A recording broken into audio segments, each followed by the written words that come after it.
चला तर मंडळी, आज करूयात सोडा, मैदा, गव्हाचे पीठ न वापरता मऊ लुसलुशीत जाळीदार, तोही कढईमध्ये अय्यंगार स्टाईल रवा केक.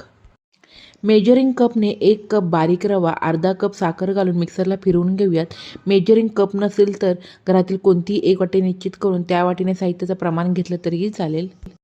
2 टेबलस्पून मिल्क पावडर, चिमूटभर मीठ, अर्धा कप ताजे दही, 1/4 कप वितळलेले साजूक तूप, अर्ध्या कपामधील निम्मे दूध, व्हॅनिला इसेन्स घालून पुन्हा एकदा मिक्सरला फिरवून 10 मिनिटं बॅटर छान रेस्ट केल्यानंतर उरलेलं दूध, 1 टीस्पून बेकिंग पावडर घालून पुन्हा एकदा मिक्सरला फिरवून लगेच बटर पेपर लावलेल्या टिनमध्ये आपण बॅटर ओतून मध्यम आचेवरती 10 मिनिटं कढई फ्रीहीट करून घेतल्यानंतर आता 35 मिनिटं ह्या मध्यम आचेवरती केक बेक करून घेतला. केक पूर्णपणे थंड झाल्यानंतर अशा प्रकारे कट करून घ्यावा. चला तर नक्की करून पहा.